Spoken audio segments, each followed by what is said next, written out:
What are you doing up here, Tom? Ain't you coming down? I am sure Granny wouldn't have wanted you up here alone.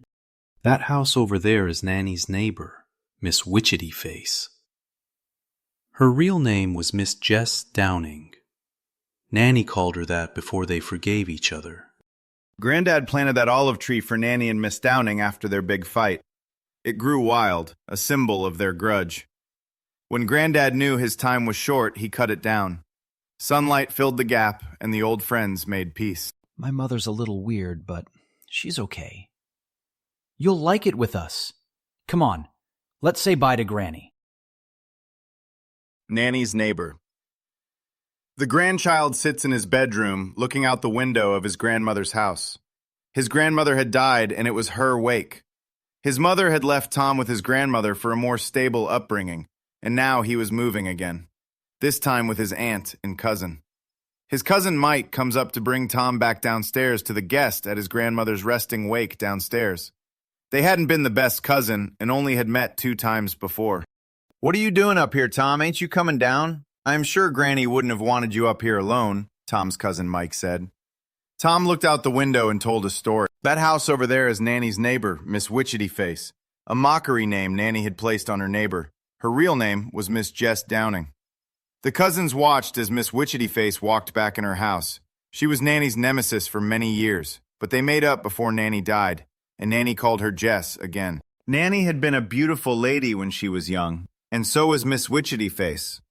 Miss Witchetty Face had met Granddad and was dating him for a few months, and Nanny, Granddad, and Jess were all friends. One day, whilst Jess was waiting for Granddad, Jess was injured and was placed in hospital for several months in ongoing surgeries.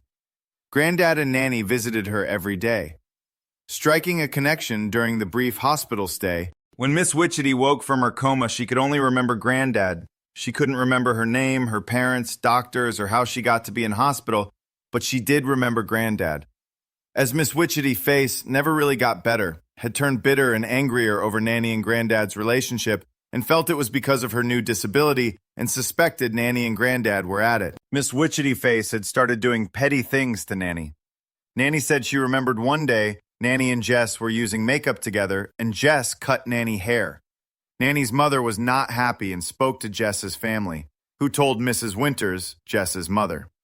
Jess and Nanny will never play together. Over many years, Nanny and Granddad's relationship grew stronger, and Miss Witchetty Face would watch them through the hole in the 2 gardens of the 2 women's houses. There was an awful fight between Nanny, Granddad, and Jess.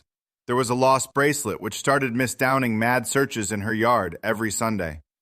After the awful fight between Nanny, Granddad, and Jess, Granddad planted an olive tree in the gap between the garden of the 2 women homes, and bought both girls to watch him plant the olive tree. "You, Jess, are bitter, and shall only eat the olives when they are ripe. And you, Alice, hold too strong of a grudge, and when you shall only eat the olives when pruning this plant," Granddad told them both. He dug his spade into the earth and planted an olive tree, which grew to be a mighty fruit-bearing olive tree, shadowing over the 2 gardens. The cousin Mike stopped Tom's story and said, "I don't see an olive tree there." Miss Witchetty Face come back out on her porch of her neighboring rural house. Mike ducked in a panic at the gaze of Witchetty Face, and Tom waved at her. Nanny and Miss Downing lived with the olive, growing wild year after year, a symbol of bitterness and a strong grudge. After many years, the olive tree covered the hole in the garden boundary gap, and Miss Downing and Nanny could not see each other anymore. Granddad was getting sick, and an almost middle-aged man. And when the doctor told Granddad how long he had to live, when he came out of hospital from hearing the news, he picked up a chainsaw and cut down the olive tree separating the 2 old friends, Jess and Nanny. The tree fell, and sunlight loomed in the fallen tree's space. Grandfather died, and the 2 ladies, now friends again. And they both whittled Grandfather's coffin from the wood of the fallen olive tree. And now Nanny has gone. The story of this house, this garden, Nanny's neighbor will be gone too. It's not so bad. My mother is a little weird, but she's okay. You will like it staying with us, Cousin Mike said to his cousin Tom. "Come on, Tom, let's go back downstairs and say bye to Granny properly," leading Tom to the door. As Mike turned to close Cousin Tom's bedroom door, Mike looks at the dove and an olive branch in its mouth, which had came and perched itself on Tom's open bedroom windowsill. The doves twiddled and twisted the olive branch in its beak before both the dove and the two cousins took off for a new start and a new story.